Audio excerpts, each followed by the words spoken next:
खबर हरियाणा के अंबाला से सामने आई है।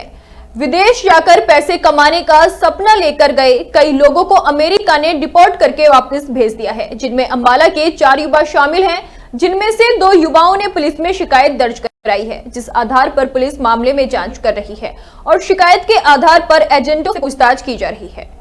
दरअसल अपनी आंखों में बड़े बड़े सपने लेकर हर साल लाखों युवा विदेश जाते हैं, जिनमें से कुछ अवैध तरीका भी अपनाते हैं। ऐसे ही अवैध तरीका अपनाने वाले कई युवाओं को अमेरिका से डिपोर्ट करके वापस भारत भेज दिया गया, जिनमें 4 अंबाला जिले के भी हैं। इन 4 युवाओं के सपने के साथ साथ इन्हें लाखों का नुकसान भी हुआ है और उनके साथ हुई इस धोखाधड़ी के खिलाफ अब अंबाला में भी 2 युवकों ने पुलिस का दरवाजा खटखटाया है।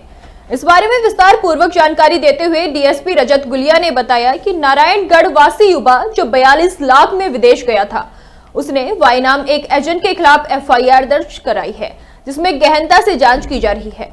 वहीं सेक्टर 9 थाना में एक व्यक्ति ने शिकायत दर्ज कराई है कि वो 40 लाख देकर विदेश गया था और डिपोर्ट होकर वापस आ गया, जिस आधार पर पुलिस ने एफआईआर दर्ज की है। फिलहाल इस मामले में गहनता से जांच की जा रही है और इन एजेंटों से भी कई लोगों को ट्रेस किया जा रहा है। वहीं डीएसपी ने सभी लोगों से अपील करते हुए कहा कि विदेश जाने वाले लोग वैध तरीका ही अपनाएं। आपको पता ही है कि यूएस से लगभग 35 सिटीजन्स को डिपोर्ट करा गया था, जो हरियाणा के सिटीजन्स थे। उनमें से 4 डिस्ट्रिक्ट अंबाला के थे, जो अंबाला में विभिन्न जगह के रहने वाले थे। इन 4 लोगों में से अभी तक 2 लोगों ने अपनी शिकायत दी है, जिसपे एक एफआईआर नारायणगढ़ में दर्ज कराई गई है तथा दूसरी एफआईआर सेक्टर 9 अंबाला शहर में दर्ज कराई गई है।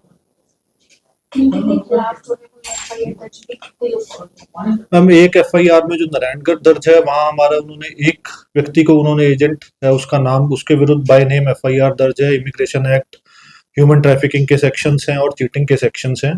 जो हमारी अंबाला शहर में दर्ज है उसमें भी ह्यूमन ट्रैफिकिंग के सेक्शंस है, चीटिंग के सेक्शंस, इमिग्रेशन एक्ट के सेक्शंस है और उसमें उन्होंने 4 लोगों का नाम दिया। तो क्या इसके आगे जो है जी मैम, क्योंकि देखिए एक तो ये इंस्टेंस ऐसा है कि यहाँ हमारे पास विक्टिम यूएस पहुंचने के बाद वापस डिपोर्ट हुआ है, तो हम एक प्रॉपर सीक्वेंसिंग भी कर रहे हैं, कैसे कैसे क्या क्या स्टेप्स रहते हैं, किन किन कंट्रीज में जाया जाता है, कौन कौन से रूट प्रेफर करे जाते हैं, कौन कौन कॉन्टैक्ट्स हैं, कि सारे कॉन्टैक्ट्स लोकल हैं या कॉन्टैक्ट्स बाहर के भी हैं। तो अकॉर्डिंगली जैसे फैक्ट्स आएंगे उन्हीं फैक्ट्स पे आगे फर्दर इन्वेस्टिगेशन करी जाएगी। अमाउंट जो है वो इन लोगों से ली गई थी बाहर जाने के लिए। जो नारायणगढ़ मुकदमा दर्ज है उसमें 42 लाख रुपीस का उन्होंने हमें बताया कि 42 लाख रुपए दिए गए थे, और जो हमारा अंबाला शहर में सेक्टर 9 में मुकदमा दर्ज हुआ उसमें 40 लाख का अमाउंट इन्वॉल्व है। तो क्या कुछ अमाउंट की रिकवरी हो पाई? मैम अभी एफआईआर दर्ज हुई है, इनिशियल स्टेजेस हैं इन्वेस्टिगेशन की। तो जिन 2 लोगों ने एफआईआर दर्ज की है, क्या उसके मामले में कुछ कार्रवाई हुई है? देखिए मैम, हमारा तो लोगों उनसे यही आह्वान है कि वो हमारे पास आएं और आकर अपना मुकदमा दर्ज कराएं, ताकि ऐसे लोग जो बाहर भेजने के नाम पर गरीब लोगों से, या मैं ये कहूँगा कि वो लोग जो अवेयर नहीं है कि कैसे लीगली प्रोसेस से बाहर जाया जाता है, तो एटलीस्ट उन लोगों की ब्लैकमेलिंग कम हो।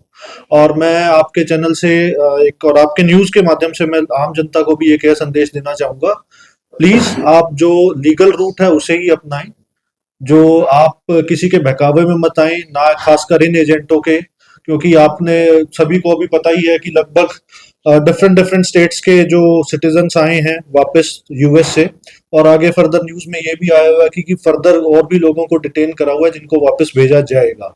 तो मेरा सभी से यही आह्वान है कि जो आपका लीगल रूट है जाने का, जो आपका स्टडी वीजा है, वर्क वीजा है, कृपया उन्हीं माध्यम से जाएं, इन इलीगल एजेंट्स के बहकावे में ना आए।